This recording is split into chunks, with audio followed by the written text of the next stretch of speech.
We're trying to buy a sailboat to live on full time and travel the world. We've been on the hunt for a boat for a couple of months now, and this week we're traveling over 1,000 miles up the East Coast to check out 8 beautiful boats that potentially could be our new home. Let's go see some boats.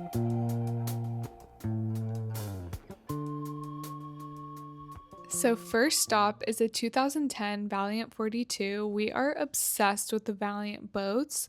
They were designed by the infamous Robert Perry. His goal was to design a boat that is not only capable of serious offshore ocean passages, but also comfortable for the sailors in heavy seas, and it's really set up for a couple to sail by themselves. It's not built to be the biggest, the flashiest, or the most modern looking, but more importantly known for being able to safely cross oceans. Many Valiants have circumnavigated the globe multiple times too, which really says a lot and really aligns with what we're looking for. One thing you'll notice is they have a canoe stern, which helps the boat handle seas more comfortably.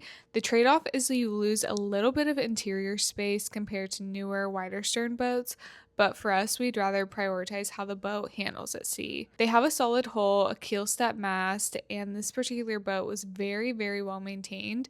We had the privilege of touring it with the owner, who walked us through every nook and cranny, answered all of our questions, and so you could really tell how well it had been cared for, and it just felt like an incredibly well-built boat. Valiants have such an amazing reputation in the sailor community, so we would be so lucky if this was our first sailboat.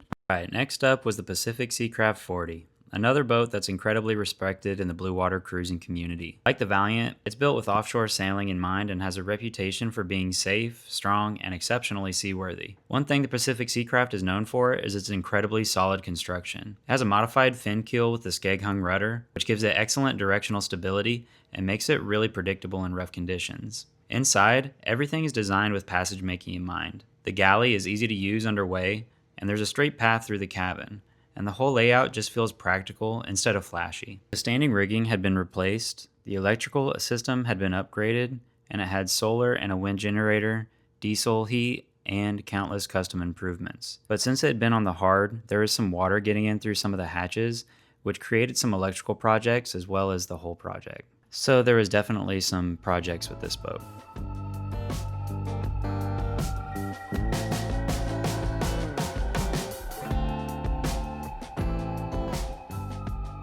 Next up was the Tayana 48, which is another legendary Bob Perry design. It's considered by many to be one of his finest and most successful designs. What really stood out about the Tayana is that it felt like a true passage maker, but with a lot more living space. At 48 feet, you get a huge center cockpit, very spacious inside, and tons of storage. And the separate cabins and heads make it a boat that you could comfortably have guests aboard. Trade-off though is that at 48 feet, everything is bigger. The maintenance, the cost, the responsibility, it's a lot of boat, especially for just 2 people. But if you're looking for a comfortable blue water cruiser that can take you around the world without feeling cramped, it's easy to understand why the Tayana 48 has such a strong reputation. We love Tayanas, so we were excited to see this one. It was raining, which was great for us because we got to see anywhere water was getting in where it shouldn't. There were several portholes rotted, and the bulkhead by the windlass was separated from the deck. There were some active leaks from the stanchions as well. This boat was not maintained well, unfortunately, and that's a deal breaker for us.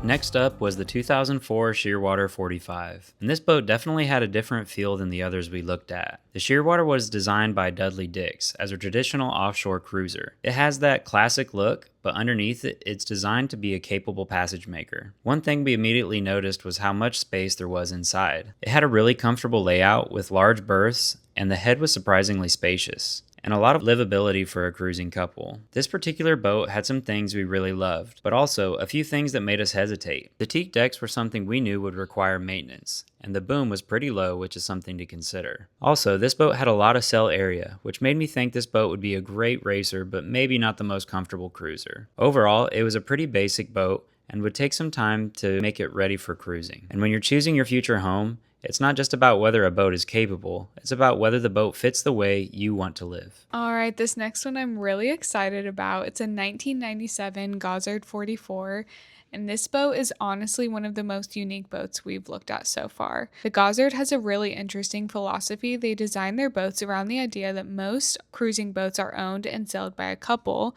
with guests only occasionally. So instead of designing a boat around entertaining a crowd, they focus on creating a comfortable home for two people. And you could really feel that when you stepped on board.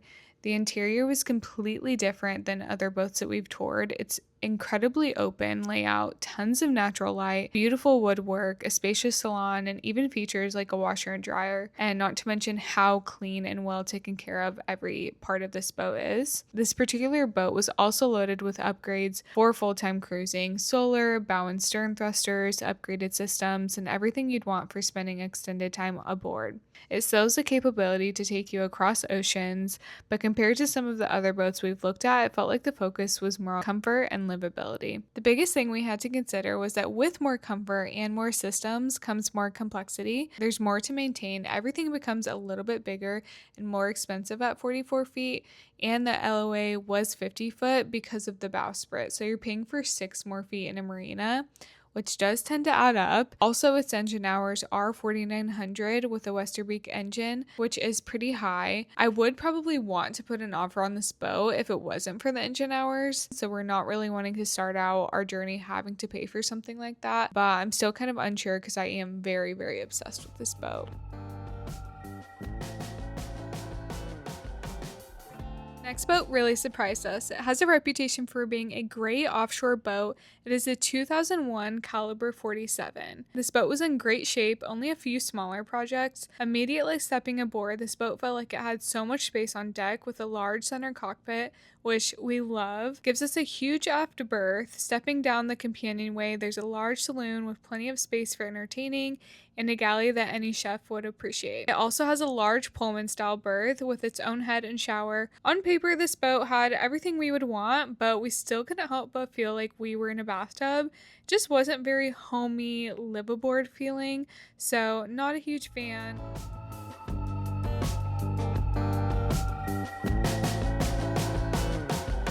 Next up is the smallest boat we've looked at so far. It's a 2003 Gozzard 37. It was pure quality and craftsmanship. This was our first time on a 37-foot cruiser boat, so it was nice to get a feel for what it's like. It was still very spacious, but that's just how good the Gozzard layouts are. This boat had all the same things Gozzards are known for, with a large saloon that doubles as a berth, and a good-sized quarter berth with a galley that is not compromised on a boat this size. We're glad we got to see this boat last minute because it showed us that we could actually be happy on a boat as small as 37 feet. That wraps up the boats in Annapolis, but of course we couldn't leave the home of the Orange Crush without getting one, so we stopped at the cutest hidden gem, Happy Harbor. Orange Crush was incredible, and fun fact, the band Brothers Osborne actually started out playing at this bar too.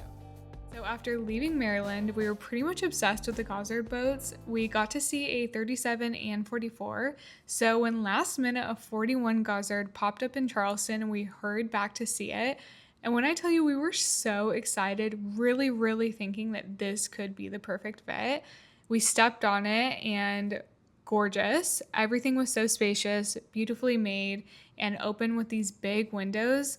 But unfortunately, looking further, it was not well taken care of at all. There were all types of critters in the hatches, electrical issues, and crazing all over the deck, which is so sad because it's a 2016, so it should be in great shape.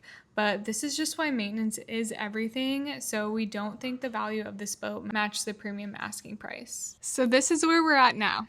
We just got back from our long road trip, or boat road trip as we've been calling it, and now we're contemplating the 8 boats that we went and looked at. We've thought hard about each one that we saw, and we're clear about something. We're not going to find our perfect boat. But that's okay. We can make the boat perfect for us. Some boats were great on paper but didn't meet the expectations in person, whereas some we were really excited for by the pictures, but then when we ended up stepping on them, they were a big no. So yeah, we're not going to find a boat that checks all the boxes, but we're trying to find a boat that has good bones so that we'll be safe when we travel the world. We are so incredibly excited to start this journey, but would be lying if we were honest about how anxious we are too.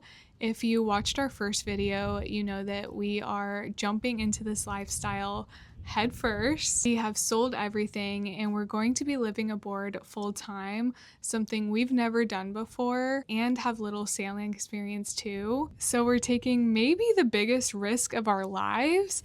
And so it's really important that we're not starting out this already kind of stressful and anxious journey, being weighed down by huge boat expenses. Of course, we'll have some, but we're just trying to limit how much expenses we have by doing our research on every boat that we've looked at, looking through like the last time the rigging was updated, the engine hours, how the maintenance, doing maintenance qualifications on every boat that we've been on, so that when it comes down to it and we finally cast away, throw off the dock lines, that we know that we're on a boat that has been well maintained and has those good bones. We cashed out our retirement and have been saving up for a really long time, so we really need to make a smart and the right decision on a boat that will keep us safe and hopefully take us on some of our biggest adventures of our life. And we can't afford to make the wrong decision. There's that too. And with that being said, we've confidently narrowed it down to 2 boats that are our top contenders. So over the next few days, we're going to be going over every little detail, making a pros and cons list,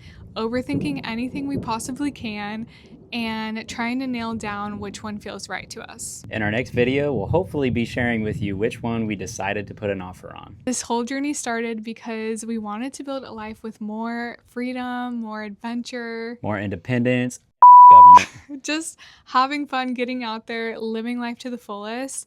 And the boat is just the beginning. See you guys in the next one.